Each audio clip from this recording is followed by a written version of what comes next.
Bonjour à tous. Merci d'abord pour la participation à cet exercice. Au moins, un des avantages, c'est que ça me rajeunit. Alors, en fait, le point de départ, c'est que depuis une quinzaine d'années, on a de nombreux acteurs de développement qui ont appuyé la création d'organisations féminines de développement rural en Tunisie.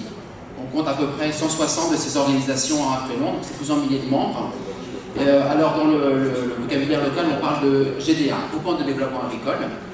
Et donc, ce que je vais présenter là, la réflexion est portée par un consortium avec une ONG, la PEDUB, l'INAT, qui est un institut d'enseignement, l'INRAT, qui s'occupe de recherche, et puis le CIRAD, un institut de recherche français.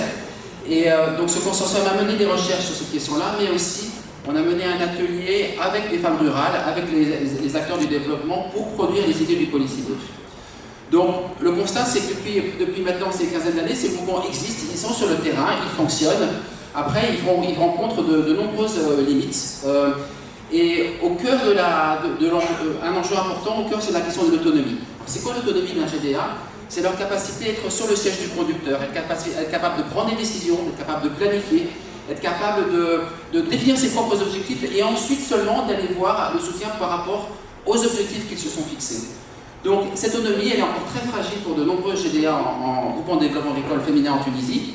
Alors, il y a tout un ensemble de raisons. Si on pouvait en sélectionner quelques-unes, il y a le fait que les comités manquent souvent d'expérience de gestion collective, en termes de gestion financière, en termes de gestion d'action collective, par exemple.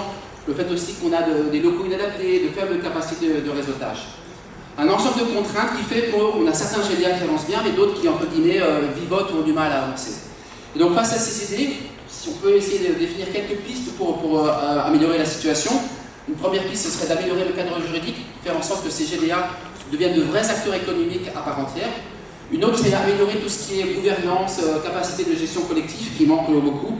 On peut aussi penser à non seulement améliorer le réseautage, mais aller plus loin, aller vers des unions ou des fédérations de GDA, notamment pour les questions de commercialisation. Et donc, en conclusion, si on fait la photo maintenant par rapport au chemin qui a été fait depuis une quinzaine d'années, ces GDA sont là, ils fonctionnent. Ils ont réussi à appuyer donner des revenus, améliorer les trajectoires de développement de nombreuses femmes rurales.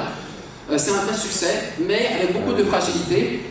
Et au final, peut-être la leçon de tout ça, c'est que la création de ces GDA, de ces 60 GDA, c'est une très belle réussite, mais que vraiment, ça n'est que le début d'un chemin.